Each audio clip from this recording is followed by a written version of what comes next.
മഹേഷേട്ടനായിട്ട് എനിക്ക് തോന്നുന്നു നമ്മൾ കുറേ വർഷം മുന്നേ ഒരു സിനിമ ചെയ്തിരുന്നു.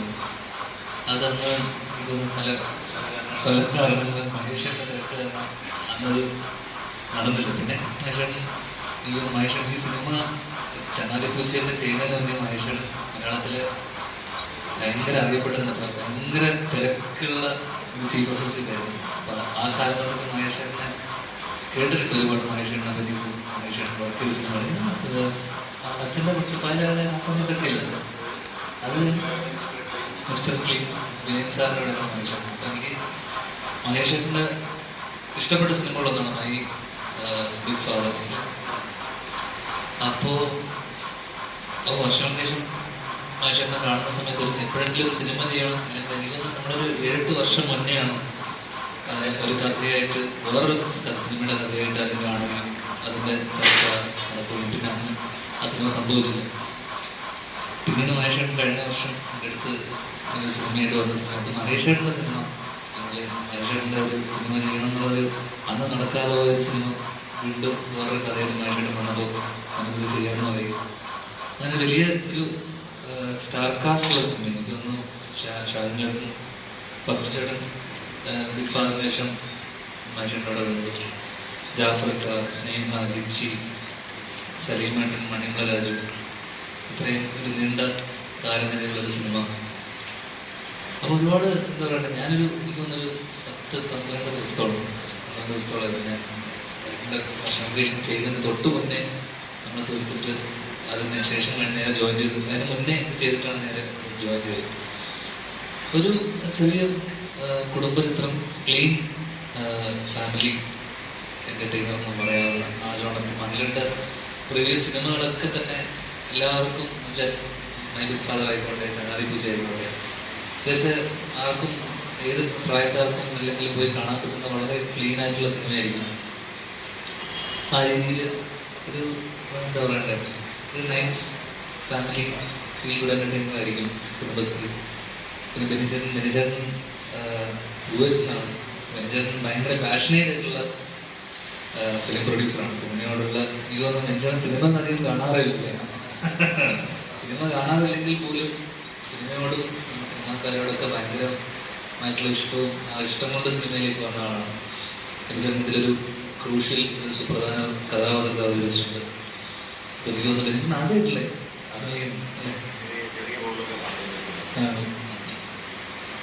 അങ്ങനെ എല്ലാം കൊണ്ടും ഒരു നല്ല സിനിമയാണെന്ന് തോന്നുന്നു, വിശ്വസിക്കുന്നു. എന്തായാലും ഇത് വരുന്ന May 31 റിലീസാവുകയാണ്. എല്ലാവരും കണ്ടിട്ട് അഭിപ്രായം അറിയിക്കുക. ഞാൻ കഴിഞ്ഞ സിനിമകളൊക്കെ എൻ്റെ 3 ഫാമിലി ഓറിയൻറ്റഡ് സിനിമയാണ്. അതുപോലെ തന്നെയാണ്. എങ്ങനെയാണ് ധ്യാനിലേക്ക് വന്നത്? ധ്യാൻ എന്ന് പറയുമ്പോൾ ഒരു ഫൺ എൻ്റർടൈനിങ് ആളായിട്ടാണല്ലോ നോക്കി കാണുന്നത്. അത് വർഷങ്ങൾക്ക് ശേഷം സിനിമ ഇറങ്ങിയപ്പോഴേക്കും ആളെ വേറെ ലെവലായി. അപ്പോൾ അതായത് ആ വ്യക്തിയെ എങ്ങനെയാണ് ഇങ്ങനെ ഒരു കഥാപാത്രത്തെ? ഞാൻ പറഞ്ഞ എനിക്ക് കുറച്ച് ഗ്യാപ്പ് ഉണ്ടായിരുന്നു. അത് കഴിഞ്ഞ് പിന്നെ ഞാൻ ശരിക്കും ധ്യാൻ്റെ അടുത്ത് 2-3 സബ്ജക്റ്റ് ഞങ്ങൾ ഡിസ്കസ് ചെയ്തായിരുന്നു. പക്ഷെ അതൊന്നും നടന്നില്ല. ഈ ഒരു പ്രോജക്റ്റ് വന്നപ്പോഴത്തേക്ക് ഞാൻ പോയി കണ്ടു, കാര്യം പറഞ്ഞപ്പോൾ ഭയങ്കര താല്പര്യം കാണിച്ചു. പിന്നെ ഞാനൊരു ദ്രോഹം ചെയ്തു പുള്ളിയോട്. ഞാൻ 10 ദിവസത്തെ ഡേറ്റ് വാങ്ങിയിട്ട് ഉറങ്ങാൻ സമ്മതിച്ചു. അന്ന് വെളുക്കുന്നായിരുന്നു ഉൾക്കൊണ്ടായിരുന്നു. അല്ല, എനിക്ക് എക്സ്ട്രാ ഡേറ്റും തന്നു, എന്നോട് കോപ്പറേറ്റ് ചെയ്തു, വളരെ സഹകരിച്ചു എന്നോട് ചെയ്തു. അല്ലെങ്കിൽ വളരെ നന്ദിയുണ്ട് എന്നോട്. കഴിഞ്ഞ സമയത്ത് ഗുരുവായൂരമ്പലൊക്കെ ബേസിലായിട്ട് പറഞ്ഞിട്ടുണ്ടായിരുന്നു ധ്യാനെ ഞാൻ തൂക്കിയെന്ന്. ഇനി കഥാപാത്രത്തെ ബേസിലെന്നെ മറിച്ചടിക്കാനായിട്ട് ഇതിലൊരു പടം വരുന്നുണ്ടോ? പടമാവും ഇത്? മറിച്ചടിക്കുന്നില്ല. ഞാൻ വിചാരിച്ചു അവനെ കൂടെ ചേർത്തിട്ട് രണ്ടുപേരുടെയും കൂടെ കോമ്പിനേഷനിലൊരു സിനിമ ചെയ്യാം എന്നുള്ള തീരുമാനത്തില്ല. ഞാൻ വിളിച്ചതൊന്നും ആയിരുന്നില്ല. അതിനിടയിൽ ഈ സിനിമ ഹിറ്റായത് അവൻ വിചാരിച്ച് ഞാൻ അതിനുവേണ്ടി വിളിച്ചതെന്ന് വെച്ചു. ഞാൻ അപ്പോഴാണ് അറിഞ്ഞത് ഈ സിനിമ ഹിറ്റാണെന്നുള്ള കാര്യം. അപ്പോൾ ഒരുപാട് സന്തോഷം. ദീപു കുഞ്ഞിരാമായണത്തിൻ്റെ റൈറ്ററാണ്. അപ്പോൾ ദീപുടെ കയ്യിൽ കുറേ വർഷമായിട്ട് ദീപു കയ്യിൽ വെച്ചിട്ട് ദീപുവിൻ്റെ ഒരു തൂപ്പ് ചീട്ട് പോലെ വെച്ചിട്ടുള്ള സിനിമയാണ്. പിന്നെ വിപിൻ്റെ സിനിമ, വിപിൻ്റെ ആദ്യ സിനിമ ഒത്തുകോ ചെയ്യുമ്പോഴാണ് ഞാൻ അപ്പുറത്ത് കപ്പേർ ചെയ്യുന്നത്. ആക്ച്വലി എന്നാൽ ഗുരുവായൂരമ്പലം നടയിൽ ഒരു കഥാപാത്രം എനിക്കൊന്ന് യോഗി ബാബു ചെയ്ത പരിപാടിക്ക് വേണ്ടിയിട്ടാണെന്ന് തോന്നുന്നു. ഏതൊരു പരിപാടിക്ക് വേണ്ടിയിട്ട് എന്നെ വിളിച്ചിരുന്നു. അപ്പം എനിക്കത് ചെയ്യാൻ പറ്റിയില്ല, അന്ന് അഭിനയിക്കാൻ പറ്റിയില്ല. ബേസിലെ സുഹൃത്തായിട്ട് അവസാനം വരുന്നത് അല്ലേ. അപ്പോൾ അന്ന് വിപിൻ വിളിച്ച സമയത്ത് അത് ചെയ്യാൻ പറ്റില്ല. എന്തായാലും സിനിമ നന്നായല്ലോ. ഏതാ അങ്ങനെയല്ല, അന്ന് വിപിന്റെ സിനിമ ആയതുകൊണ്ടും പിന്നെ ഇവരൊക്കെ എല്ലാവരും ഉള്ളതുകൊണ്ട് എനിക്ക് ചെയ്യണമെന്ന് ആഗ്രഹമുണ്ടായിരുന്നു. അന്ന് വേറെ ഒരു പടത്തിന് ഫ്ലാഷ് വന്നതുകൊണ്ട് അന്ന് അത് ചെയ്യാൻ പറ്റിയില്ല. പിന്നെ ബേസിലിനെ വിളിച്ചത് വേറൊരു കാര്യം പറയാൻ വേണ്ടി വിളിച്ചതാണ്. അപ്പൊ അവൻ വിചാരിച്ചു ഞാൻ പിന്നെ സക്സസ് കൺഗ്രാജുലേറ്റ് ചെയ്യാൻ വേണ്ടി വിളിച്ചതാണ്, തെറ്റിദ്ധരിച്ചു. അങ്ങനെ എന്തായാലും അപ്പോഴാണ് അറിയുന്നത്. ഇതിനോടൊപ്പം തന്നെ ഞാൻ അറിഞ്ഞില്ല സിനിമ ഹിറ്റാണെന്ന് അറിഞ്ഞപ്പോൾ ഞാൻ കൺഗ്രാജുലേഷൻസ് അറിയിച്ചു. അപ്പൊ ഇനി അവനെ ഒരു മത്സരം വേണ്ടല്ലോ. ഇനിയപ്പോ ഇനിവൻ തിരിച്ചു വരുമ്പോഴേക്ക് ഞാൻ അവനെ തന്നെ പ്രൊഡ്യൂസ് ചെയ്തിട്ട് ഞങ്ങൾ തന്നെ അങ്ങോട്ടും ഇങ്ങോട്ടും ഒരു ഒരു ഒരു ഒരു ഫ്രാഞ്ചൈസി പോലെ ഇത് നാടോടിക്കാറ്റ് പട്ടണ പ്രൊഡക്ഷൻ എന്നൊക്കെ പറഞ്ഞ പോലെ 1, 2, 3 പാർട്ടൊക്കെ ആയിട്ട് ഇനി ഒരുമിച്ച് നിൽക്കാന്നുള്ള തീരുമാനം. സന്ധ്യയായി. ചേട്ടാ, ഈ സിനിമയിലെ കഥാപാത്രം എങ്ങനെയാണ്? ഒരു പക്ക സീരിയസ് ആയിട്ടൊരു കഥാപാത്രമാണോ? അല്ല, നമ്മള് എന്താ പറയണ്ടേ, ഞങ്ങളൊരു ഗാനമേള ട്രൂപ്പാണ്. ഞങ്ങളുടെ ഞാനും സ്നേഹയും ജാഫർക്കയും പിന്നെ പക്കുചേട്ടനുള്ള നാട്ടിലുള്ള ഒരു സ്മോൾ ടൗണിലെ ഗാനമേള ട്രൂപ്പാണ്. ഈ ട്രൂപ്പിനകത്ത് നടക്കുന്ന രസകരമായിട്ടുള്ള സംഭവങ്ങളും കാര്യങ്ങളും അതിനിടയിൽ ഇവരുടെ ലൈഫിൽ നടക്കുന്ന ഒരു സംഭവം, അതൊരു ഒരു ഒരു ഒരു പോയിന്റ് കഴിയുമ്പോൾ കുറച്ചൊരു സിനിമയുടെ സ്വഭാവം മാറുന്നതിൻ്റെ സെക്കൻഡ് ഹാഫിലാണ്. ചെറിയൊരു ത്രില്ലർ സ്വഭാവത്തിലോട്ട് ഒരു പോയിന്റ് കഴിയുമ്പോൾ കിടക്കുന്നുണ്ട്. അവിടെ നിന്നിട്ട് ഉണ്ടാകുന്നൊരു സംഭവം, അതിൻ്റെ സീരീസ് ഓഫ് ഇവൻറ്റ്സ്, പിന്നെ അതിൻ്റെ ഒരു ക്ലോഷറൊക്കെയാണ് സിനിമയുടെ ഭാഗത്തുള്ളത്. വളരെ സാധാരണക്കാരനായിട്ടുള്ള അല്ലെങ്കിൽ വളരെ റൂട്ടഡായി നിൽക്കുന്ന ഒരു ക്യാരക്ടർ ബേസിൽ. ഞാൻ ഒരു സമയത്ത് കൊറോണ ടൈമിൽ ഇങ്ങനെ അടുപ്പിച്ച് പടങ്ങൾ വരുമ്പോൾ വന്നോണ്ടിരിക്കാന്നൊക്കെ. അപ്പൊ അതാണ് തീരാറായെന്ന് പറഞ്ഞു. വർഷങ്ങൾക്ക് ശേഷം ഇറങ്ങിയതിനു ശേഷം, അതായത് കരിയറിന്റെ തന്നെ ആ ഗ്രാഫ് തന്നെ മാറി, ആ ക്യാരക്ടർ ഗ്രാഫ് തന്നെ മാറി. ഇപ്പോൾ വരുന്ന കഥകൾ എങ്ങനെയാണ് ചൂസ് ചെയ്യുന്നത്? ഇപ്പോഴും അങ്ങനെയല്ല. നമ്മളിപ്പോ ഞാൻ പറഞ്ഞില്ല, ഞാൻ ഇപ്പൊ കഥയോ നമ്മള് മഹേഷേട്ടനോട് ഒരു സിനിമ ചെയ്യാൻ, കഥ ഈ സിനിമയെ സംബന്ധിച്ചോളം സെക്കൻഡറി. ഞാൻ മഹേഷേട്ടനോട് ഒരു സിനിമ ചെയ്യാൻ നമ്മൾ ഒരുമിച്ച് കുറെ കാലം മുന്നേ പ്ലാൻ ചെയ്തു, അത് നടന്നില്ല. അപ്പൊ നാളെ പിന്നെ മഹേഷേട്ടൻ ഒരു സബ്ജക്റ്റുമായിട്ട് വന്നു, ഇത്രയും ദിവസം മതി എന്ന് പറയുന്നു. എന്നോട് ജസ്റ്റ് ഒരു ലൈൻ ഐഡിയ മാത്രമാണ് പറഞ്ഞത്. പിന്നെ മഹേഷേട്ടനെ കുറിച്ച് അറിയാം. അപ്പം അതുകൊണ്ട് തന്നെ മഹേഷേട്ടന് വേണ്ടി ചില സിനിമകൾ, ഇപ്പം വർഷങ്ങൾക്ക് ശേഷം എന്ന സിനിമ പോലെ എനിക്ക് കഥ അറിയില്ല എന്ന് ഞാൻ പലപ്പോഴും പറഞ്ഞു. അപ്പോൾ അതൊക്കെ നമ്മളൊരു സിനിമയിൽ നമ്മൾ ഈ ബന്ധങ്ങൾ, സൗഹൃദങ്ങളൊക്കെ ഭയങ്കര ഇമ്പോർട്ടൻ്റ് ആണെന്ന് വിശ്വസിക്കുന്നതാണ്. അപ്പം ചില ആൾക്കാർ ഇപ്പം വിപിൻ്റെ സിനിമ ഞാൻ പറഞ്ഞ ഗുരുവായൂരമ്പ നാടലായിക്കോട്ടെ, നമ്മുടെ ചില സിനിമകൾ നമ്മൾ കഥ പോലും കേൾക്കാതെ പോയിട്ട് നമ്മൾ ചെയ്യുന്നുണ്ട്. അപ്പം അത് ചില ബന്ധങ്ങളുടെ പുറത്ത് എല്ലാവരും ചെയ്യണമെന്നില്ല, ഞാൻ അങ്ങനെ ചെയ്യുന്ന ഒരാളാണ്. അപ്പം അങ്ങനെ ചെയ്തു പോകുന്ന, പ്രത്യേകിച്ച് ഞാൻ നേരത്തെ പറഞ്ഞ പോലെ പലപ്പോഴായിട്ട് പറഞ്ഞ പോലെ, പ്രത്യേകിച്ച് ഒരു കരിയറിൽ, ആക്ടിങ് കരിയറിൽ ഒരു പ്ലാൻ ഇല്ലാത്ത സ്ഥിതിക്ക് എനിക്കെന്തും ചെയ്യാനുള്ള സ്വാതന്ത്ര്യവും ഇതെല്ലാം ഉണ്ട്. അതുകൊണ്ട് അടുത്ത വർഷം പകുതിയോടുകൂടി, വർഷങ്ങൾക്ക് ശേഷം ഒരു സിനിമ വന്നുകൊണ്ട് അങ്ങനെ നമ്മുടെ ഒരു ഗ്രാഫ് മറിയുന്നു അല്ല, അങ്ങനെയൊന്നും ഞാൻ വിശ്വസിക്കുന്നില്ല. ഇപ്പം അത്യാവശ്യം തിരക്കേടില്ലാത്ത കുറച്ച് സിനിമകൾ ഉണ്ട്, നല്ല ഡയറക്ടറിലൂടെയൊക്കെ വരാനിരിക്കുന്ന കുറച്ചധികം സിനിമകളുണ്ട്. അതോടൊപ്പം തന്നെ എല്ലാം വേണമല്ലോ, ഹിറ്റ്സ് മാത്രം പോലും. അപ്പോൾ അല്ല, ഞാൻ പറഞ്ഞ ഫ്ലോപ്സ് മാത്രം തെറ്റിപ്പോയി. ഫ്ലോപ്സ് മാത്രം പോലെ ഇടയ്ക്ക് ഹിറ്റൊക്കെ വേണം. ഹിറ്റൊക്കെ അടിച്ച് പിന്നൊന്ന് താഴോട്ട് പോകണം, പിന്നൊന്ന് മുന്തി വേണം. ലൈഫ് അങ്ങനെയാണല്ലോ. അതുകൊണ്ട് അതിന് ആ രീതിയിലേ കാണുന്നുള്ളൂ. പിന്നെ ആരും ഈ പറഞ്ഞ ആരും തന്നെ ഒരു മോശം സിനിമ ചെയ്യാൻ വേണ്ടി ആരും ചെയ്യുന്നില്ല. എല്ലാവരും സിനിമ നന്നാവണം, വളരെ ആത്മാർത്ഥമായിട്ട് പണിയെടുത്തിട്ടുള്ള സിനിമ ആയിക്കോട്ടെ, എല്ലാവരും ജെനുവൻലി സിനിമ നന്നാവണമെന്ന് ആഗ്രഹിച്ച സിനിമയിൽ വരുന്ന ആൾക്കാരാണ്. അല്ലെങ്കിൽ വെറുതെ ആരും ഒരു സിനിമയ്ക്ക് വേണ്ടി ഒരു മോശം സിനിമയാണെന്ന് വെച്ചാലും കാശ് മുടക്കില്ല, അല്ലെങ്കിൽ ഇതിന് വേണ്ടിയിട്ടായിട്ട് വന്നതാണ്. മോശം സിനിമയ്ക്ക് വേണ്ടി പുള്ളി വരില്ല. മഹേഷേട്ടൻ ഇത്രയും ഗ്യാപ്പിന് ശേഷം ചെയ്യുന്നൊരു സിനിമ, അതും മഹേഷേട്ടനെ സംബന്ധിച്ചിടത്തോളം അത്രയും നന്നാക്കണം എന്നുള്ള ചിന്തയോടുകൂടി വന്നതാണ്. സ്വാഭാവികമായിട്ടും ഞാനും മഹേഷേട്ടനോട് കോപ്പറേറ്റ് ചെയ്ത് നിൽക്കുക, അല്ലെങ്കിൽ ആ സിനിമ നന്നാൻ വേണ്ടി നമ്മുടെ കൂടെ നിൽക്കുക എന്നുള്ളത് ആ രീതിയിൽ. പക്ഷേ സിനിമ എല്ലാത്തിനും ഒരു ഫേറ്റ് ഉണ്ട്. ഓഡിയൻസ് അതിനെ എങ്ങനെ അക്സെപ്റ്റ് ചെയ്യുന്നു, അല്ലെങ്കിൽ തിയേറ്ററിൽ എന്ത് വർക്കാവും രാവിലെ നമുക്കൊന്നും പറയാൻ പറ്റില്ല. അപ്പോൾ ആ രീതിയിൽ ഈ സിനിമ എനിക്ക് തോന്നുന്നു പ്രേക്ഷകർക്ക് ഇഷ്ടപ്പെടാൻ സാധ്യതയുണ്ട്. ഇഷ്ടപ്പെടട്ടെ. എന്തായാലും അഭിപ്രായങ്ങൾ എന്തായാലും കണ്ടതിന് ശേഷം രണ്ടും ഓക്കെ എന്നല്ല. ഞാനിപ്പോൾ പതുക്കെ ഞാൻ അടുത്ത വർഷം ഒരു പകുതിയോടുകൂടി ചെറിയൊരു ബ്രേക്ക് എടുത്തിട്ട് സംവിധാനം എന്നുള്ള രീതിയിൽ പോകാനാണ് ആഗ്രഹം. അപ്പോൾ പിന്നെ ഒരു 2-3 കുറച്ച് സിനിമ പ്രൊഡക്ഷൻ ചെയ്യാൻ ഏറ്റിട്ടുണ്ട്. ആ സിനിമകളും കഴിഞ്ഞ് കഴിഞ്ഞാൽ ഫുൾ ഫ്ലെഡ്ജായിട്ട് ഡയറക്ഷനിലോട്ട് കിടക്കണം എന്നുള്ളത് തന്നെയാണ് ആഗ്രഹം. പിന്നെ നമ്മുടെ കൂടെയുള്ള നമ്മുടെ വേണ്ടപ്പെട്ട ആൾക്കാരുടെ അല്ലെങ്കിൽ നമ്മുടെ സുഹൃത്ത് വലയത്തിനകത്തുള്ള ആൾക്കാരുടെ സിനിമകൾ ചെയ്തു പോവുക. ഈ എണ്ണത്തിലൊന്ന് കുറയ്ക്കണം എന്നുള്ളൊരു തീരുമാനം എടുത്തിട്ടുണ്ട്. കാരണം കുറേ വർഷം ഇങ്ങനെ കണ്ടിന്യൂസ് ആയിട്ട് വർക്ക് ചെയ്യും. അതുകൊണ്ട് തന്നെ ഇതൊരു സൈഡിൽ നടക്കും, അതിൻ്റെ കൂടെ തന്നെ സിനിമകളും സൈഡിൽ അതും കൂടെ തന്നെ വരും. ഡയറക്ഷനോട്ട് കിടക്കുന്നു പറഞ്ഞല്ലോ. അപ്പൊ ഏത് തരത്തിലുള്ള മൂവി ആയിരിക്കും ആദ്യം പ്രിഫർ ചെയ്യുന്നത്? അത് മാസാണോ? അല്ല, അടുത്തൊരു എന്താ പറയണ്ട, ഒരു ഔട്ട് ആൻഡ് ഔട്ട് ഹ്യൂമർ, ഒരു എന്താ പറയണ്ട ലവ് ആക്ഷൻ ഡ്രാമ പോലെ അല്ലെങ്കിൽ പോലും റോംകോം അല്ല, പക്ഷെ ഒരു എന്റർടൈനർ പരിപാടി തന്നെ ആയിരിക്കും അടുത്ത്. മാസ് പരിപാടി അല്ലാത്ത പരിപാടി. ഞാൻ ചേട്ടൻ ഒരു തവണ പറഞ്ഞിട്ടുണ്ട്, ലവ് ആക്ഷൻ ഡ്രാമയൊക്കെ പറയാം അത് എന്റെ വിഷനാണ്, കാലത്ത് മുന്നേ സഞ്ചരിച്ച വിഷൻ അങ്ങനെ പറഞ്ഞിട്ടുണ്ടായിരുന്നു. അല്ല, അതൊരു പ്രൊസീജിയർ, എന്റെ വിഷൻ പോലെ അല്ല മറ്റുള്ളവർ സ്വീകരിച്ച രീതി ഡിഫറെന്റ്, പക്ഷെ എന്റെ വിഷൻ ഡിഫറെന്റ് ആയിരുന്നു. പിന്നീട് അത് നല്ല രീതിയിൽ സ്വീകരിച്ചു. ലവ് ആക്ഷൻ ഡ്രാമ തിയേറ്ററുകളിൽ ആദ്യമേ, പിന്നീട് അത് നല്ല രീതിയിൽ ധ്യാന്റെ സിനിമ എന്ന് പറയുമ്പോൾ പക്ക ചിരിക്കാനുണ്ട്, എന്റർടൈനിങ് ഒരു ലെവലാണെന്നുള്ളത് ഒരു സിഗ്നേച്ചർ അതിൽ നിന്ന് കിട്ടിയായിരുന്നു. അപ്പോൾ ഡൗട്ട് ഉണ്ടോ? പിന്നെ അങ്ങനെയൊന്നും കിട്ടിയില്ല. നമ്മൾ അതൊന്നുമില്ല, നമുക്ക് സിനിമ ഓടുക. ഇപ്പം ഫെസ്റ്റിവലായിരുന്നു എന്ന് പറഞ്ഞത്, സിനിമ ഓടുക എന്നുള്ളത് മാത്രമേ ഉള്ളൂ. സിനിമ ഓടുക, പ്രൊഡ്യൂസർ അന്ന് നമ്മൾ തന്നെ പ്രൊഡ്യൂസ് ചെയ്ത് നമുക്ക് കാശ് കിട്ടുക, അത് മാത്രമേ ഉള്ളൂ ഇതിനകത്ത് പർപ്പസ്.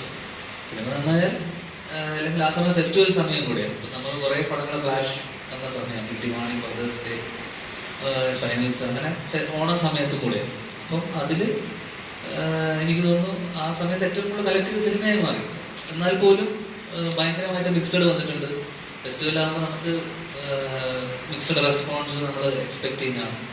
പിന്നെ അന്ന് ഫെസ്റ്റിവലിനെ സംബന്ധിച്ചിടത്തോളം എപ്പോഴും എന്റർടൈൻമെന്റ് വാല്യൂ ഉള്ള, എന്റർടൈൻമെന്റ് പോർഷൻ അധികമുള്ള സിനിമകളോട് ആൾക്കാർ ഒരു തള്ളിക്കയറ്റം ഉണ്ടാകും. ആ തള്ളിക്കയറ്റം നമുക്ക് ആ സമയത്ത് കിട്ടി. പിന്നീട് സിനിമ OTT-യിലും ഇതിലൊക്കെ വന്ന സമയത്ത് വീണ്ടും മിക്സഡ്, തിയേറ്ററിൽ ഭയങ്കരമായ ഓടിയ സിനിമകളൊക്കെ OTT-യിൽ വരുന്ന സമയത്ത് പലപ്പോഴും വീണ് പോയ സിനിമകളുണ്ട്, ഒരുപാട് സിനിമകൾ. കാരണം തിയേറ്ററിൽ നമ്മൾ ഭയങ്കരമായിട്ട് രസിച്ച് ചിരിച്ചു വരുന്ന സിനിമകൾ OTT-യിൽ വരുന്ന സമയത്ത് പോലും ചില സിനിമകൾ ഭയങ്കരമായിട്ട് ഡ്രോപ്പ് ആവും, ഭയങ്കര മിക്സഡ് വരുന്ന സിനിമകളുണ്ട്. ഇപ്പം അടുത്തിറങ്ങിയ പല സിനിമകൾ പോലും. അതേപോലെ തന്നെ തിയേറ്ററിൽ ഒരു ഏജ് ഗ്രൂപ്പിന് വർക്കായ സിനിമ പലപ്പോഴും നെക്സ്റ്റ് അല്ലെങ്കിൽ ഒരു 30+35+ന് മുകളിലുള്ളവർക്ക് അല്ലെങ്കിൽ ഫാമിലി ഇഷ്ടപ്പെടാത്ത പല സിനിമകളുണ്ട്. ലവ് ആക്ഷനെ സംബന്ധിച്ചിടത്തോളം നമുക്ക് എല്ലാം കൂടെ മിക്സഡ് റെസ്പോൺസ് വന്നു. പക്ഷെ കളക്ഷൻ വന്നിട്ടും എല്ലാവരും സിനിമ കണ്ടു, പക്ഷെ അപ്പോഴും 60-40 അല്ലെങ്കിൽ ആ ലെവലിൽ മാത്രമാണ് നമുക്ക് അഭിപ്രായം ഉണ്ടായിരുന്നത്. കുറേ പേർക്ക് ഇഷ്ടമായി, കുറേ പേര് ചിരിച്ചു, കുറേ പേര് കൊള്ളില്ല എന്ന് പറഞ്ഞു. അത് നമ്മൾ എക്സ്പെക്ട് ചെയ്യുന്നതാണ്. ഇപ്പം നമ്മൾ റിവ്യൂ സിസ്റ്റം പോലും ഇപ്പോഴും ഉണ്ടാകും. ചിലർക്ക് ഒക്കെ ഭയങ്കര പേഴ്സണൽ ആണല്ലോ. സിനിമ കാണുന്ന സമയത്ത് ആൾക്കാർക്ക് ചിലർക്കത് ഇഷ്ടമാകും, ചിലർക്കത് ഇഷ്ടമാവില്ല. ഇഷ്ടമുള്ള ആൾക്കാരടുത്ത് പറയില്ല. നമ്മളിപ്പം നമ്മുടെ സിനിമകളും വർഷങ്ങൾക്ക് ശേഷം ചെയ്ത സമയത്ത് പോലും നമ്മുടെ കൂടെയുള്ള ആൾക്കാർക്ക് വരെ ഇഷ്ടമില്ലാത്ത ആൾക്കാരുണ്ട്, ഇഷ്ടപ്പെട്ട ആൾക്കാരുണ്ട്, വർക്ക് ചെയ്ത ആൾക്കാർ തന്നെ അഭിപ്രായ വ്യത്യാസമുണ്ട്. സിനിമയല്ലേ, സിനിമ ഓരോരാൾക്കാരുടെ കാഴ്ചപ്പാടാണ്. അപ്പം ആ രീതിയിൽ അന്ന് ലവ് ആക്ഷൻ മിക്സഡ് റെസ്പോൺസ് വന്ന ഒരു ബ്ലോക്ക് ബസ്റ്റർ. സിനിമകൾ എപ്പോഴും അങ്ങനെ ഒരു റിവ്യൂ എന്നുള്ളത് മോസ്റ്റ് പബ്ലിസിറ്റി വിശ്വസിക്കുന്നവരാണോ? ഒരു പറഞ്ഞറിയുന്നതും ഒരു ആളെ ഇപ്പോൾ കഴിഞ്ഞ ടെർബോന്റെ ഇറങ്ങിയ സമയത്ത് പോക്കറ്റൊക്കെ റിവ്യൂ കണ്ടിട്ട് ഭയങ്കര വിഷയമൊക്കെ ആയിരുന്നു. അത്തരം കമ്പനി കോപ്പറേറ്റ് കൊടുക്കുന്നു. അല്ല, അതുകൊണ്ടല്ലോ കോപ്പറേറ്റ് അതിന്റെ തമ്മിൽ പോസ്റ്റർ യൂസ് ചെയ്തുകൊണ്ടാണല്ലോ കോപ്പറേറ്റ്. അപ്പം എന്തായാലും അപ്പോൾ അങ്ങനെ റിവ്യൂ ചെയ്യുന്ന സമയത്ത് ഒരാളെ വിശ്വസിച്ച് അല്ലെങ്കിൽ ഒരു റൂമിൽ ഇരുന്ന് ചുമ്മാ ഒരു സിനിമ ജഡ്ജ് ചെയ്യുന്നതിനേക്കാളും നല്ല ഒരു കണ്ടിഷ്ടപ്പെട്ട ഒരാളോട് പറയുന്നതും എവിടെയോ ഇരുന്ന് എന്താ പറയുക, ഇത് നല്ലതാണ്, മോശമാണ്, അഭിനയം അങ്ങനെയാണ്, ക്യാമറ ശരിയല്ല എന്നൊക്കെ പറയുമ്പോൾ അവരുടെ സിനിമാക്കാരനെ കഷ്ടപ്പാടെന്നല്ല അറിയേണ്ട കാര്യമില്ല. പക്ഷെ ഒരാൾ വ്യക്തിഹത്യ ചെയ്യുന്നത് തെറ്റല്ലേ?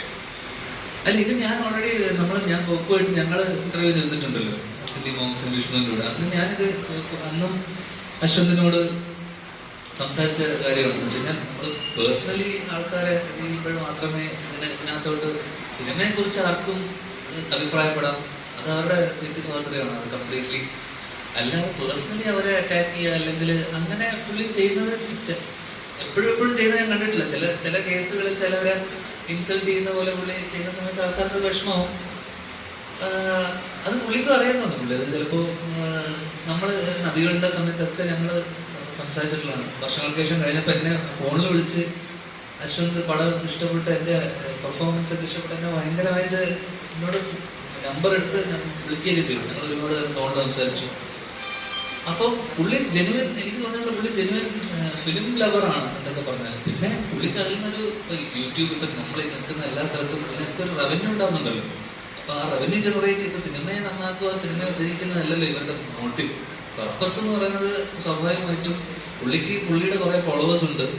ആ ഫോളോവേഴ്സിനെ ഫോളോ ചെയ്യുന്ന കുറേ ആൾക്കാർ, നമ്മളാരും നിർബന്ധിച്ച് പുള്ളി ആരെയും എന്നെ ഫോളോ ചെയ്യണമെന്ന് പറഞ്ഞല്ലോ.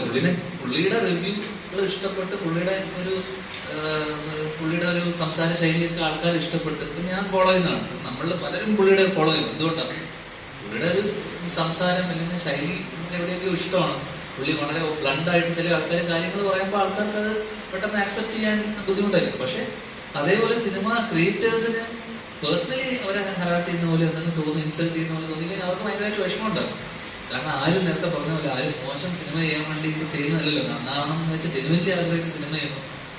പടം ചിലപ്പോൾ മോശമായി പോകുന്ന സമയത്ത് അവരെ പേഴ്സണൽ അറ്റാക്ക് അല്ലെങ്കിൽ ഇങ്ങനെ ഒരു സാധനം പറയുന്ന ആൾക്കാർക്ക് ഭയങ്കര ഇത്. ഞാൻ ഇന്റർവ്യൂവിൽ അശ്വതിനോടില്ല കോക്കിനോട് തന്നെ ഞങ്ങൾ അങ്ങോട്ടും ഇങ്ങോട്ടും സംസാരിച്ച വിഷയമാണ്. എന്നുവെച്ചാൽ ഡിസ്ട്രക്റ്റീവായിട്ടുള്ള കൺസ്ട്രക്റ്റീവായിട്ടുള്ള ക്രിറ്റിസിസം ഉണ്ട്, അതോടൊപ്പം തന്നെ ഡിസ്ട്രക്റ്റീവ് ആയിട്ടുള്ള ക്രിറ്റിസിസം ഉണ്ട്. അപ്പോൾ ചില സമയത്ത് ആ ലൈന് ബ്രീച്ച് ആയി കഴിയുമ്പോൾ അത് ഡിസ്ട്രക്റ്റീവ് ആവും. ഡിസ്ട്രക്റ്റീവ് ആയി കഴിഞ്ഞാൽ ആൾക്കാർ ഒഫൻഡഡ് ആവും. അപ്പോൾ ഒഫൻഡഡ് ആവുന്ന സമയത്ത് ഇതുപോലെയുള്ള ഇപ്പോൾ കഴിഞ്ഞ ഇതൊക്കെ സിനിമകൾ വന്നപ്പോൾ ഫോക്കും പ്രൊഡ്യൂസേഴ്സൊക്കെ തമ്മിൽ ഭയങ്കരമായിട്ടുള്ള വിദ്വേഷമൊക്കെ ഉണ്ടാവാൻ കാരണം അത് ചില സമയത്ത് ഒരു ലൈൻ ക്രോസ് ചെയ്ത്, ഒരു തിൻ ലൈനാണല്ലോ, ലൈൻ ക്രോസ് ചെയ്ത് പോയി കഴിയുമ്പോൾ ആൾക്കാർക്ക് അത് ഒഫൻസീവ് ആകുമ്പോൾ ആൾക്കാർ അതിനെ റിയാക്ട് ചെയ്യും, തിരിച്ച് പുള്ളി റിയാക്ട് ചെയ്യും. അല്ലെങ്കിൽ ഇതൊക്കെ വിത്തിൻ സോഷ്യൽ മീഡിയ മാത്രമല്ല, അല്ലെങ്കിൽ ഈ പറഞ്ഞ ഇതിനകത്ത് മാത്രം നടക്കുന്ന ഒരു സംഭവമാണ്. അൾട്ടിമേറ്റ്ലി ഇതിനൊക്കെ മുകളിലാണ് സിനിമയുടെ പവറും സാധാരണക്കാരും. സിനിമ നല്ലതാണെങ്കിൽ ഈ പറഞ്ഞ യാതൊരുവിധ വിഷയമില്ല എന്നാണ് അർത്ഥം. കാരണം ഞാനത് തന്നെ പറഞ്ഞിട്ടുണ്ട്. കാരണം അശ്വന്ത് നല്ലതെന്ന് പറഞ്ഞ സിനിമകൾ മോശമായിട്ട് ഓടിയ സിനിമകളുണ്ട്, അശ്വന്ത് മോശമെന്ന് പറഞ്ഞ സിനിമകൾ ഇവിടെ സൂപ്പർ ഹിറ്റ് ആയിട്ടുണ്ട്, ഇല്ലേ? അപ്പോൾ ചില ആൾക്കാർ പുള്ളിനെ ഫോളോ ചെയ്യുന്നു. ആ ഫോളോവേഴ്സ് ബ്ലൈൻഡായിട്ട് പുള്ളിനെ വിശ്വസിക്കുന്ന ആൾക്കാരൊന്നുമല്ല മലയാളികൾ. നമ്മൾ മലയാളികൾ അങ്ങനെ ആരെയും ബ്ലൈൻഡായിട്ട് വിശ്വസിച്ചിട്ട് കാണാതിരിക്കുന്നില്ല. പിന്നെ വേർഡ് ഓഫ് മൗത്ത് എന്നൊരു സാധനം എന്തായാലും ഉണ്ട്. കാരണം സിനിമ ഒരാളുടെ മാത്രം ഒരു അഭിപ്രായത്തിന്റെ പുറത്തൊന്നുമല്ല നമ്മൾ സിനിമ കാണാതിരിക്കുന്നത്.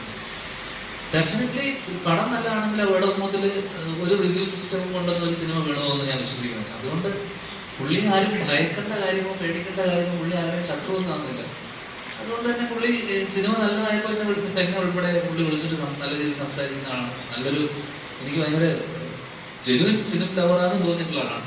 പക്ഷേ നേരത്തെ പറഞ്ഞ പോലെ പേഴ്സണൽ ആവുന്ന സമയത്ത് ഇത് ലൈൻ ബ്രീച്ച് ചെയ്യുമ്പോൾ ചിലർക്ക് ഹേർട്ട് ആകുമ്പോഴുള്ള പ്രശ്നമാണിത്.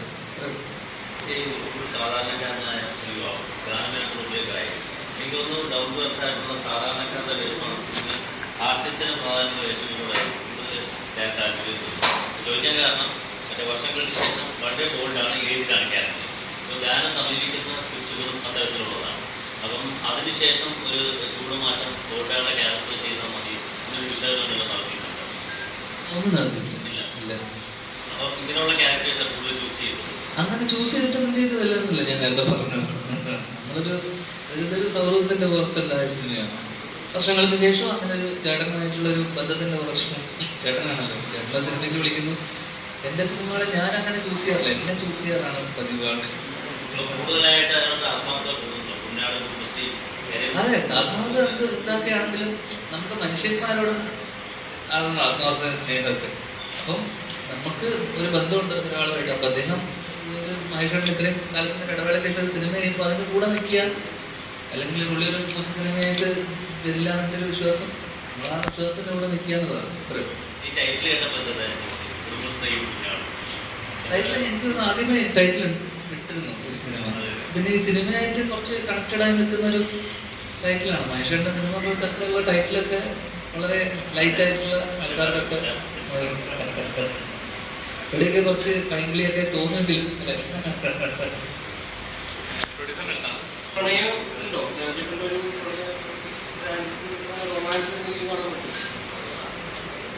ഭയങ്കര ഒരു റൊമാൻസ് പരിപാടികളല്ല, സ്നേഹമാണ് പേരായിട്ട് വരും. കഥയിൽ അങ്ങനെ ഒരു എടുത്തു പറയാൻ തക്ക ഒരു റൊമാൻസ് പരിപാടികളില്ല. കഥ വേറെ തന്നെ. നമ്മൾ ഒരുമിച്ചാണ് കൂടുതൽ ഈ ഗാനങ്ങളുടെ ട്രൂപ്പിനകത്ത് ഉള്ളൊരു ഭാഗമാണ്. അപ്പോൾ ഓൾറെഡി ഹാഫേ ഞങ്ങൾ പ്രണയത്തിലാണ് ഈ സിനിമയിൽ. അപ്പം അതുകൊണ്ട് തന്നെ ഒരു ഔട്ട് ആൻഡ് ഔട്ട് റൊമാൻസ് എന്നൊന്നും പറയാൻ പറ്റുന്ന ഒരു സംഭവമാണ്. വേറൊരു പരിപാടിയാണ്. വർഷങ്ങൾക്ക് ശേഷം ഇറങ്ങിയപ്പോൾ ആ ഒരു ടൈമിൽ ധ്യാൻചേട്ടൻ ഒരു സ്റ്റേറ്റ്മെന്റ് പറഞ്ഞു, അതായത് ബേസിൽ ഇപ്പോൾ ഒരു ലോട്ട് എടുത്ത് അടിച്ചുകൊണ്ടിരിക്കുകയാണ്. ഇപ്പോൾ ഗുരുവായൂർ അമ്പലം നട ഇറങ്ങിയപ്പോൾ ഓഡിയൻസ് കമന്റിൽ വന്ന് അതേ സ്റ്റേറ്റ്മെന്റ് തന്നെ തിരിച്ചു പറഞ്ഞു, ധ്യാൻ ഇതൊന്നും കാണാൻ കഴിയാതെ ലോട്ട് എടുത്ത് അടിച്ചുകൊണ്ടിരിക്കുകയാണ്. അല്ല, ഇതൊക്കെ തമാശക്ക് നമ്മൾ പറയുന്നതല്ലേ, ഇതൊക്കെ ഇത് നമ്മള് ബേസിനോട് ചോദിച്ചപ്പോൾ ബേസിനേട്ടൻ പറഞ്ഞു ധ്യാൻ ഇന്നലെ വിളിച്ചായിരുന്നു, പക്ഷെ അവൻ അത്ര ഇഷ്ടപ്പെട്ടില്ല. അതെന്റെ തമാശ അല്ല. ഞാൻ പറയണത് ഞാൻ അവനും തമ്മിലുള്ള ഒരു സൗഹൃദം അത്ര വർഷമായിട്ടുള്ളത്. നമ്മളെന്ത് പറഞ്ഞാലും അത് അവനങ്ങനെ മദ്യപിക്കുന്ന ആളൊന്നുമല്ല. അപ്പൊ മദ്യപിക്കുമെന്ന് തന്നെ എനിക്ക് കുറെ കാലമായിട്ടോ. കഞ്ചാണല്ലോ.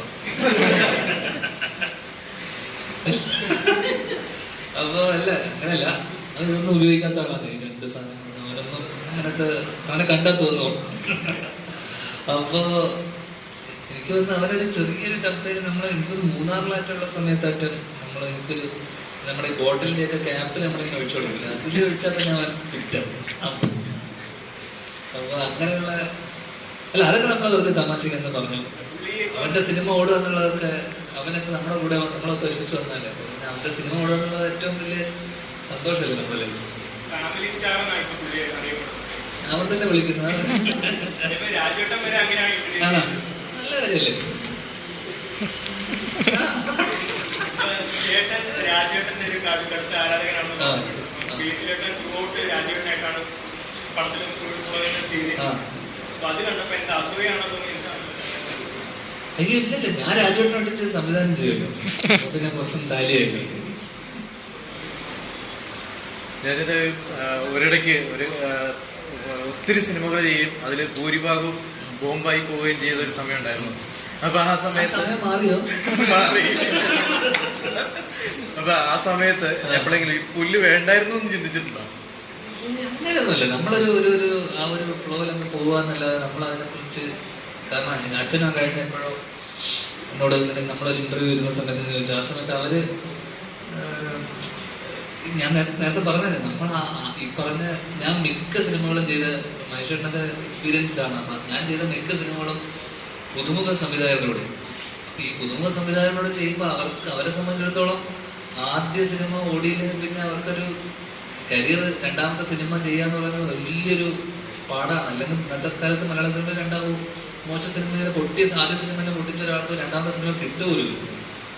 അങ്ങനെ നോക്കുമ്പോൾ ഇവരാരും തന്നെ ഒരു ബോംബ് ഇറക്കിയേക്കാം അല്ല ബോംബ് ഇട്ടേക്കാന്ന് വെച്ച് സിനിമയിൽ നിന്നല്ല, ഏതെങ്കിലും ഒരു ഘട്ടങ്ങളിൽ അല്ലെങ്കിൽ ഏതെങ്കിലും ഒരു ഘട്ടത്തിൽ സിനിമ വീണു പോകുന്നതാണ്. അല്ലെങ്കിൽ ഈ സമയത്ത് ഈ സിനിമയുടെ ആവശ്യമില്ല, അല്ലെങ്കിൽ ഈ സിനിമക്ക് എന്ത് റെലവൻസ് എന്നൊക്കെ തോന്നിയിട്ട് ആൾക്കാരൊന്ന് റിജക്ട് ചെയ്ത് കളയും സിനിമയെ. അങ്ങനെ ഇപ്പൊ എനിക്ക് ഇതേപോലെ ബുള്ളറ്റ് ഡയറീസ് എന്ന് പറഞ്ഞ പടം നേരത്തെ പറഞ്ഞ അശ്വന്ത് ഭയങ്കര നല്ല അഭിപ്രായം പറഞ്ഞ സിനിമയാണ്. അശ്വന്ത് ഭയങ്കര നല്ല അഭിപ്രായം പറഞ്ഞു ആ സിനിമയെ കുറിച്ച്. ഞാൻ ഭയങ്കര സിമ്പിൾ ഡയറി എന്നൊക്കെ പറഞ്ഞ അശ്വന്ത് അഭിപ്രായം പറഞ്ഞു. ആ സിനിമ സൂപ്പർ ഹിറ്റ് ആയോ? ഇല്ല. എന്നാ പിന്നെ അശ്വന്ത് അഭിപ്രായം പറഞ്ഞതുകൊണ്ട് ആ സിനിമ സൂപ്പർ ഹിറ്റ് ആണ്. കാരണം അത് ഡിസംബർ 15-ാം തീയതിയാണ് സിനിമ ഇറങ്ങിയത്. 22-ന് പുതിയ ക്രിസ്മസ് സിനിമകൾ വരുന്നു. അപ്പൊ എനിക്കൊന്ന് കഴിഞ്ഞ ഇത്രയും സിനിമകൾക്കിടയിൽ നമ്മൾ ആകെ അഭിപ്രായം കിട്ടിയത് എനിക്കൊന്ന് ഉടലും മറ്റേ നദികൾ സുന്ദരിയോമിന് തരക്കേടില്ലാതെ തിയേറ്ററിൽ അത്യാവശ്യം ആള് കയറി. പിന്നെ വർഷങ്ങൾക്ക് ശേഷമാണ്. അപ്പോൾ ഇത്രയും സിനിമകൾക്കിടയിൽ ഇത്രയും ഒരു 3-4 സിനിമകൾ മാത്രമേ ഓടുന്നുള്ളൂ. അതും മലയാളത്തിൽ തന്നെ കഴിഞ്ഞ വർഷം എടുത്തു നോക്കുമ്പോൾ തന്നെ ഞാൻ ഇത്രയും എണ്ണത്തിൽ ഇത്രയും സിനിമ ചെയ്യുമ്പോഴുള്ള പ്രശ്നമാണ്. അല്ലാതെ എൻ്റെ കൂടെയുള്ള സഹപ്രവർത്തകരായിട്ടുള്ള പലരുടെ സിനിമ ഓടാനൊന്നുമില്ല. സത്യമല്ലേ? എൻ്റെ സഹപ്രവർത്തകരായിട്ടുള്ള കുറേ പേരുടെ സിനിമയൊന്നും ഓടാനില്ല. കാരണം 100-130 സിനിമയിൽ നിന്ന് ഓടുന്നത് എനിക്ക് തോന്നുന്നു 10-20 സിനിമകളാണ് കഴിഞ്ഞ വർഷം അതിന് മുന്നത്തെ വർഷമൊക്കെ ഓടിയത്. പക്ഷെ ഞാൻ എണ്ണത്തിലായൊരു 30-40 സിനിമ എൻ്റെ ഉണ്ട്. നമുക്ക് റേഷ്യോ കണക്ക് നോക്കുമ്പോൾ കുറച്ചധികം കൂടുതൽ ചെയ്യുന്നുണ്ടാവും. ഇപ്പൊ ഈ വർഷം മാറിയപ്പോൾ സിനാരിയോ ഒക്കെ മാറി. എനിക്കൊന്നും കഴിഞ്ഞ വർഷത്തെ പോലെയല്ല, ഈ വർഷം തുടക്കത്തിൽ തന്നെ തിയേറ്ററിൽ ആൾക്കാർ വന്നു തുടങ്ങി, സിനിമകൾ ഹിറ്റാവുന്നു. അപ്പോൾ ഒരു നല്ല കാലം എന്ന് പറയാൻ പറ്റില്ല, സുവർണ്ണ കാലം എന്ന് പറയാൻ പറ്റില്ലെങ്കിൽ പോലും ആൾക്കാർ തിയേറ്ററിലേക്ക് വന്നു തുടങ്ങി എന്നുള്ള ഒരു വലിയ സന്തോഷം തന്നെ. കഴിഞ്ഞ വർഷത്തെ പോലെയല്ല, ആൾക്കാർ നല്ലതാണെങ്കിൽ അല്ലെങ്കിൽ സിനിമ വീണ്ടും തിയേറ്ററിലേക്ക് ആൾക്കാർ ഇടിച്ചു കയറി ഒന്ന് കണ്ടേക്കാം അല്ല കണ്ടു നോക്കാം എന്നുള്ള രീതിയിൽ ഒരു ചെറിയ രീതിയിൽ ആൾക്കാരുടെ ഒരു ആറ്റിറ്റ്യൂഡിലും ജനങ്ങളുടെ ഒരു മനസ്സിലും സിനിമയ്ക്ക് വീണ്ടും ഒരു പ്രയോറിറ്റി ആയി വന്നിട്ടുണ്ട്. കഴിഞ്ഞ വർഷത്തെ പോലെയും മുന്നത്തെ വർഷത്തെ പോലെയല്ല. അപ്പൊ ഇങ്ങനെയുള്ള സമയത്ത് നമ്മൾ ശരിക്കും ചൂസ് ചെയ്ത് നമ്മൾ നല്ലത് മാത്രം നോക്കിയിട്ട് നമ്മൾ ചെയ്തു കഴിഞ്ഞിട്ട് അത് പൊട്ടിപ്പോയി കഴിഞ്ഞാൽ പിന്നെ കാര്യമൊന്നുമില്ല. അതുകൊണ്ട് നമ്മൾ ഇപ്പൊ പോകുന്ന പോലെ തന്നെ പോവുക. നല്ലതും വരും, ഈ പറഞ്ഞ പോലെ മോശം സിനിമകളും വരും. അതിന് ഞാനിപ്പോൾ എന്തായാലും വളരെ ചൂസ് ചെയ്തതെല്ലാം പിക്ക് ചെയ്തിട്ടൊന്നും പോകണില്ല. എനിക്ക് പോകുന്ന പോലെ പോട്ടെന്നായിരിക്കും. ധ്യാൻചേട്ടൻ ഇങ്ങനെ ഇത്ര സിമ്പിൾ ആവാൻ പറ്റും. കാരണം വെച്ചാൽ വേറൊരു ആക്ടർ ഇങ്ങനെ ഇത്ര പടം ചെയ്തു, എന്റെ ഇത്ര പൊട്ടി, ഇത്ര വിജയിച്ചുള്ളൂ എന്നൊന്നും അങ്ങനെ പറഞ്ഞു കേൾക്കാറില്ല. ധ്യാൻചേട്ടൻ ഇത്ര സിമ്പിളായിട്ട് നിനക്ക് തന്നെ എത്ര കാലമായിട്ട് അറിയാം. പിന്നെ ഞാനിത് പറഞ്ഞില്ലെങ്കിലല്ലേ ഉള്ളൂ. സിമ്പിൾ ആവണ്ട, നമ്മളെത്ര കാലം കാണുന്നു.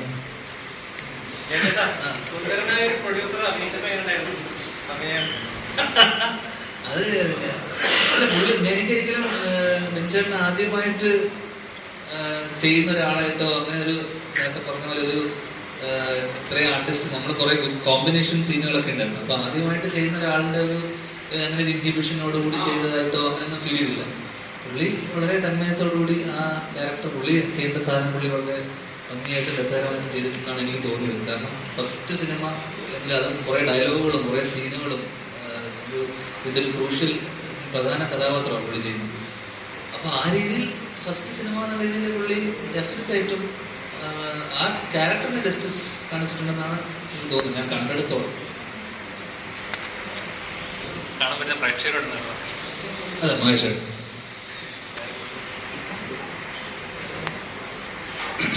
എല്ലാവരും സിനിമ പോയി കാണുന്നുള്ള അഭിപ്രായമാണ്. അതെല്ലാവരും പറയുന്നുണ്ട്. എല്ലാ സിനിമ റിവ്യൂസിൻ്റെ പിറകെ പോകാതെ കണ്ടിട്ട് അഭിപ്രായം പറയുക. ഇതൊരു മാത്രമായ ഭയങ്കര സിനിമയൊന്നുമല്ല, ഇതൊരു പുതിയ സിനിമയാണ്. ഞങ്ങളുടെ ഒരു എളിയ ശ്രമമാണ്. അത് ഞങ്ങളാൽ കഴിയുന്ന രീതിയിൽ ഭംഗിയാക്കിയിട്ടുണ്ടെന്ന് ഞങ്ങളുടെ വിശ്വാസം. അത് ദയവ് ഇത് തിയേറ്ററിൽ പോയി കണ്ട് അതിനെ വിലയിരുത്തണമെന്നാണ്. മറ്റുള്ളവർ ആരെങ്കിലും പറയുന്നത് കേട്ടിട്ട് പോകാതിരിക്കരുത്. പോയി തിയേറ്ററിൽ തന്നെ പോയി കാണുക, കണ്ടതിനെ വിലയിരുത്തുക. ഒരിക്കലും നിങ്ങൾക്കൊരു നഷ്ടമാവില്ല ഈ സിനിമ എന്നൊരു വിശ്വാസം. ഞാൻ പറഞ്ഞില്ലേ സുവർണ കാലഘട്ടമാണെന്ന് പറയാൻ കഴിയില്ലായിരുന്നു. എനിക്ക് തോന്നിയൊരു കാര്യം പറയാം. ഇപ്പൊ നമ്മുടെ പല സിനിമകളും തിയേറ്ററിൽ പോകാൻ വിജയം നല്ല കളക്ഷൻ നേടി പോകുന്നുണ്ട്. പിന്നീട് അത് കഴിഞ്ഞ് കുറെ ആളുകൾ പറയുന്നത് ഈ സിനിമ എന്താ ഇത്ര ഹിറ്റായത്, ഇതിനകത്ത് അങ്ങനെ സിമ്പിളായിട്ടുള്ള ഒരു കഥയാണല്ലോ, ഇത് അങ്ങനെ ഹിറ്റാവേണ്ട കഥയാണോ എന്നൊക്കെ ചോദിക്കുന്നുണ്ട്. അപ്പോൾ അതിന് ഉത്തരവായിട്ട് മനസ്സിലാക്കാൻ കഴിയുന്നത് കഥയ്ക്കപ്പുറത്ത് ആളുകളെ എന്റർടൈൻമെന്റ് ചെയ്യിക്കുന്ന കണ്ടന്റ് ഉണ്ടെന്നുണ്ടെങ്കിൽ ഇപ്പോൾ സിനിമ ഈ അടുത്ത കാലത്തായി സിനിമ വിജയിക്കുന്നതെല്ലാം കഥയ്ക്കപ്പുറത്ത് ഒരു കണ്ടന്റ് ഉണ്ടെന്നും അല്ല എന്റർടൈൻമെന്റ് ആളുകളെ രസിപ്പിക്കുന്നുണ്ടെങ്കിൽ വിജയിച്ചു പോകുന്ന ഒരു ഫോർമുലയാണെന്ന് തോന്നുന്നു ഇപ്പോൾ വന്നു പോകുന്നത്. അതായത് ട്രെൻഡിനനുസരിച്ച് ഇപ്പോൾ ഭൂരിഭാഗം ആളുകൾ നല്ലതാണെന്ന് പറയുന്ന ഒരു സിനിമ ഞാൻ മോശമാണെന്ന് പറഞ്ഞാൽ കുഴപ്പമാകുമോ എന്ന രീതിയിൽ എല്ലാവരും ആരും മോശമാണെന്ന് പറയുന്നില്ല. ആ സിനിമ എന്താ സിനിമ കണ്ടോ നല്ല രീതിയിൽ പോകുന്നുണ്ടല്ലോ, തരക്കേടില്ല എന്നുള്ള ഒരു അഭിപ്രായത്തിന്റെ പുറത്ത് അങ്ങനെ ഒരു ട്രെൻഡ് ഉണ്ടെന്ന് തോന്നുന്നുണ്ടോ? അത് ഞാൻ ചോദിക്കാൻ കാരണം സുവർണ്ണ കാലഘട്ടം എല്ലാവരും സുവർണ്ണ കാലഘട്ടം വിശേഷിക്കുമ്പോൾ അങ്ങനെ സുവർണ്ണ കാലഘട്ടമാണെന്ന് പറയുന്നില്ല എന്ന് പറഞ്ഞതുകൊണ്ട് കാലഘട്ടം എന്നൊക്കെ പറയുമ്പോൾ ഒരു ലോങ് പീരീഡ് അല്ലേ പറയും. ഇപ്പൊ നമ്മൾ ഫെബ്രുവരി മാർച്ച് ഏപ്രിൽ മെയ് 4 മാസത്തിനിടയ്ക്ക് സിനിമകളാണ് ഇപ്പോൾ ഓടിയ സിനിമകളൊക്കെ തിയേറ്ററിൽ എത്തിക്കുന്ന അത്ര 1000 കോടിയോ 500 കോടി കയറ്റം മലയാള സിനിമക്കല്ലേ എത്രയോ 1000 കോടി കയറ്റം ഇത് വന്നു.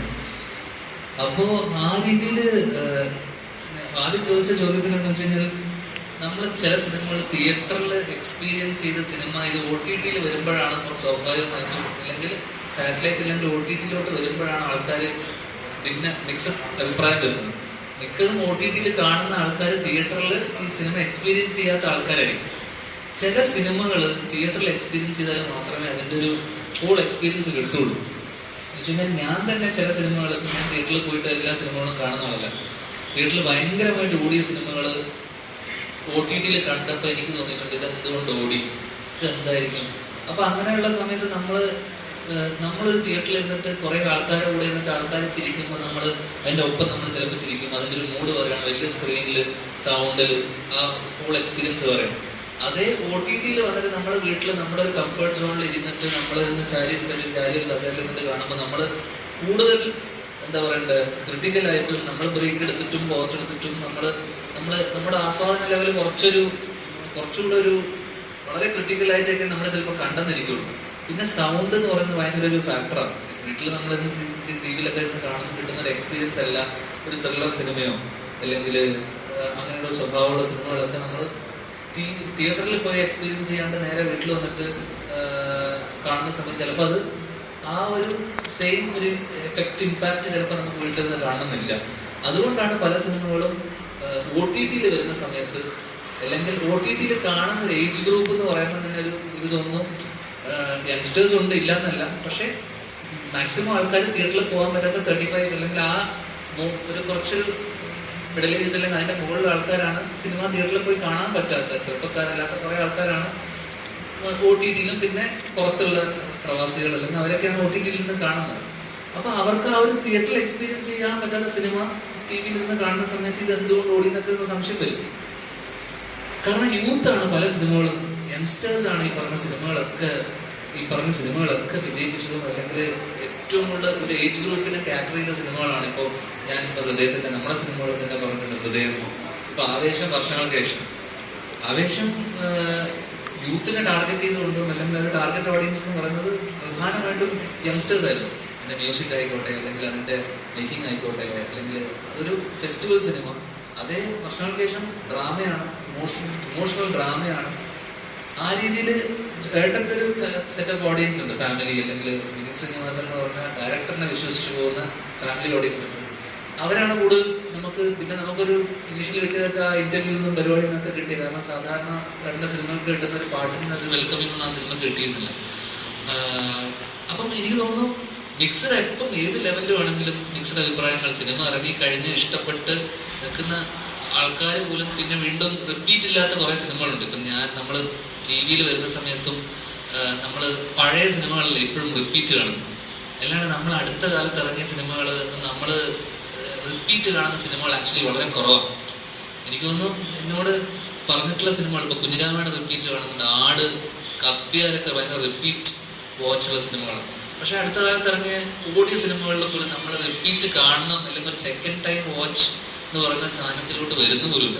അപ്പോൾ മിക്ക OTT-ൽ കാണുന്ന ആൾക്കാരും ബിഗ് സ്ക്രീനിൽ നിന്ന് OTT-യിലോട്ട് വരുമ്പോൾ ഈ മിക്സഡ് റെസ്പോൺസ് ഭയങ്കരമായിട്ട് വരുന്നുണ്ട്. കാരണം ആ തിയേറ്ററിൽ അത് എക്സ്പീരിയൻസ് ചെയ്യാൻ പറ്റാത്തതിൻ്റെ ആയിരിക്കാമെന്ന് എനിക്ക് തോന്നുന്നു.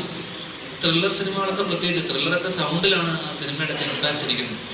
അപ്പോൾ എനിക്ക് തോന്നിയിട്ടുണ്ട്, പേഴ്സണലി എനിക്ക് തന്നെ തോന്നിയിട്ടുണ്ട് ഈ സിനിമകളൊക്കെ എന്തുകൊണ്ടായിരിക്കും തിയേറ്ററിൽ ഓടിയിട്ടുണ്ടാവുക എന്ന് എനിക്ക് തോന്നിയ സിനിമകളൊക്കെ ഞാൻ പേര് പറയണില്ല. പക്ഷെ എന്നാൽ പോലും അതൊക്കെ തിയേറ്ററിൽ സൂപ്പർ ഹിറ്റായ സിനിമകൾ പോലും അടുത്ത നമ്മുടെ സുഹൃത്തുക്കളുടെ സിനിമ പോലും എന്തുകൊണ്ടായിരിക്കും ഓടിയിട്ടുണ്ടാവുമെന്ന് ചിന്തിച്ചിട്ടുണ്ട്. പക്ഷേ മേ ബി അന്ന് നമ്മൾ തിയേറ്ററിൽ പോയിട്ട് എക്സ്പീരിയൻസ് ചെയ്യുന്നത് നമുക്ക് ഇഷ്ടപ്പെട്ടേ. അപ്പോൾ അതുകൊണ്ട് നമുക്ക് കമ്പയർ ചെയ്യാൻ പറ്റില്ല ആ ഒരു എക്സ്പീരിയൻസ് തിയേറ്ററും വീട്ടിലിരുന്ന് കാണുന്നത്. അപ്പം മിക്സഡ് വരുന്നത് പലപ്പോഴും ഇറങ്ങി കഴിഞ്ഞ് ഇത് സാറ്റലൈറ്റിലെല്ലാം OTT-യിൽ വരുമ്പോഴാണ്. ഹിറ്റായിട്ടുള്ള സിനിമകൾ നോക്കിക്കഴിഞ്ഞാൽ ഫീമെയിൽ ക്യാരക്ടേഴ്സ് ഇല്ലാത്ത സിനിമകളും ഒരുപാട്. ആവേശം നോക്കിക്കഴിഞ്ഞാൽ അല്ലെങ്കിൽ മഞ്ഞൾ പൂച്ചൊക്കെ ആണെങ്കിലും ലേഡി ക്യാരക്ടേഴ്സ് ഇല്ല. അല്ലെങ്കിൽ അഞ്ജലി മേനോനെ പോലെ എക്സ്പീരിയൻസ്ഡ് ആയിട്ടുള്ള ഒരു ഡയറക്ടർ അത്തരത്തിലുള്ളൊരു സ്റ്റേറ്റ്മെന്റ് മുന്നോട്ട് വെക്കുമ്പോൾ അതിനത്രത്തോളം ഇമ്പോർട്ടൻ്റ് ഉള്ളതായിട്ടാണ്. അല്ല, അങ്ങനെ അത്തരത്തിൽ ഇമ്പോർട്ടൻസ്, കാരണം ഒരു കഥയ്ക്ക് ആവശ്യമായിട്ടുള്ള ക്യാരക്ടേഴ്സ്. ഇപ്പോൾ ഇതിൽ സിനിമയിൽ എത്ര ലേഡി ക്യാരക്ടേഴ്സ് ഉണ്ട്, അല്ലെങ്കിൽ നമ്മൾ വർഷാവകാശത്തിൽ എത്ര പേരുണ്ട്, അല്ലെങ്കിൽ ഇപ്പം ആവേശത്തിലില്ല, മഞ്ഞുമൽ ബോയ്സിലില്ല എന്ന് പറഞ്ഞുകൊണ്ട് മാത്രം മലയാള സിനിമയിൽ ഇവരൊക്കെ വെറുതെ ഇരിക്കുകയാണോ? അല്ലല്ലോ, അങ്ങനെയൊന്നുമല്ലല്ലോ. ഫീമെയിലേക്ക് ഇവിടെ എത്ര ഫീമെയിൽ ഓറിയൻറ്റഡ് സിനിമകളുണ്ട്. ഇപ്പം കഴിഞ്ഞപ്പോൾ എനിക്കൊന്ന് ക്യാൻസൽ ഇവർ ചെയ്ത സിനിമയിൽ ഇപ്പോൾ കഴിഞ്ഞ ദിവസം ദിവ്യപ്രഭയും ഇവരൊക്കെ കനിയൊക്കെ പോയപ്പോൾ ഇതിനകത്ത് അവർക്ക് അവിടെ അവാർഡ് കിട്ടി. അത് ഒരു ഫീമെയിൽ സെൻട്രിക് സിനിമയല്ലേ, അല്ലേ? ഫീമെയിൽ ഓറിയൻറ്റഡ് അല്ലെങ്കിൽ ഫീമെയിൽ ക്യാരക്ടേഴ്സ്. ഞാൻ സിനിമയുടെ കഥ എനിക്കറിയില്ല. അപ്പോൾ അതുകൊണ്ട് അങ്ങനെ സിനിമകളില്ല എന്ന് പറയുന്നില്ല, അത്തരത്തിലുള്ള കഥകൾ ഒരു കഥക്ക് ഡിമാൻഡ് ചെയ്യുന്ന പോലെയല്ലേ. അല്ലാണ്ട് ഇവരെ സ്ത്രീകളെ മൊത്തത്തിലൊക്കെ മാറ്റി വെച്ചേക്കാന്ന് പറഞ്ഞ സിനിമ ചെയ്യുന്നില്ല. അൾട്ടിമേറ്റ്ലി സിനിമ ഓടണമെങ്കിൽ ഫീമെയിൽ പ്രസൻസ്. ഇപ്പോൾ നമ്മൾ റൊമാൻറ്റിക് സിനിമ ചെയ്യുമ്പോൾ സ്ത്രീകളെ മാറ്റി വെക്കാൻ പറ്റില്ലല്ലോ. സ്വാഭാവികമായിട്ടും പ്രണയ സിനിമകൾ, റോം കോം. ഇപ്പം ഞാൻ ആദ്യം ചെയ്ത സിനിമ ലവ് ആക്ഷൻ ഡയറക്ട് ചെയ്തപ്പോൾ എനിക്ക് നിവിനെ കൊണ്ട് വേറെ അല്ല, സ്വാഭാവികമായിട്ടും അത്തരം സിനിമകൾ വരുമ്പോൾ ഫീമെയിൽ ക്യാരക്ടേഴ്സ് ഡിമാൻഡ് ചെയ്യുന്ന കഥകൾ വരുമ്പോൾ സ്വാഭാവികമായിട്ടും വന്നല്ലേ പറ്റൂ. അതുകൊണ്ട് ഇല്ല ആ രീതിയിലായിരിക്കില്ല അവരുടെ സ്റ്റേറ്റ്മെന്റ് എന്നായിരിക്കും എനിക്ക് തോന്നുന്നത്. ആണോ? കാരണം മേ ബി ഫീമെയിൽ ഓറിയന്റഡ് ആയിട്ടുള്ള സിനിമകൾ കുറഞ്ഞു കാണും, അല്ലെങ്കിൽ ഫീമെയിൽ സെൻട്രിക് ആയിട്ടുള്ള സിനിമകൾ കമ്പാരിറ്റീവ്ലി കുറഞ്ഞു കാണാം. അതുകൊണ്ട് ചിലപ്പോൾ ഇതായി കാണുന്നതായിരിക്കും. അല്ലാണ്ട് എനിക്കങ്ങനെ മലയാള സിനിമയിൽ അങ്ങനെ സ്ത്രീ സാന്നിധ്യം കുറഞ്ഞു പോയെന്നോ അല്ലെങ്കിൽ അവരെവിടെയെന്ന്, കാരണം അവരുടെ മിക്ക ആക്ടേഴ്സും അല്ല മിക്ക ആക്ട്രസന്മാരും ഡേറ്റ് പോലും ഇല്ലാത്ത അവസ്ഥയാണ് ഇപ്പോഴും.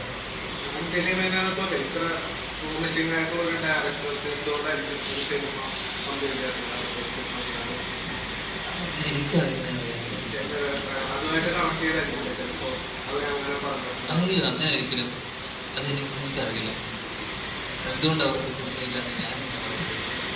എനിക്ക് തോന്നി അങ്ങനെ ഒരു കാര്യം സ്ത്രീകൾക്ക് പ്രാതിനിധ്യത്തിന്റെ ഒരു പ്രശ്നം കൊണ്ടായിരിക്കും അവരങ്ങനെ സംസാരിക്കാനൊന്നും ഫീൽ ചെയ്തത്. അതുകൊണ്ടായിരിക്കും അങ്ങനെ പറഞ്ഞതെന്ന് എനിക്ക് ഫീൽ ചെയ്തത്. നല്ല ഫീലിംഗ്. അടുത്ത സിനിമയില്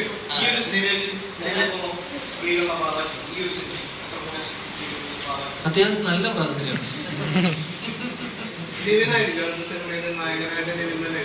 അത് പറയില്ല. ഞാൻ അങ്ങനെ ഒരു ആക്ടറിലോട്ട് എത്തിപ്പെട്ടിട്ടില്ല ഇപ്പൊ. നമ്മളിങ്ങനെ എന്തായാലും നിവിനല്ല ആലോചന.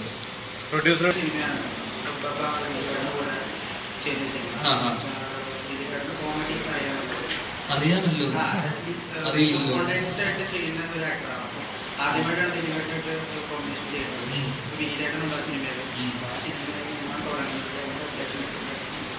ഞാനിപ്പോ ദിലീപേട്ടനോടെയാണ് അഭിനയിച്ചുകൊണ്ടിരിക്കുന്നത്. ദിലീപേട്ടനോട് ലിസ്റ്റും പ്രൊഡ്യൂസ് ചെയ്യുന്ന സിനിമയിലാണ് ഞാനിപ്പോൾ അടുത്ത്.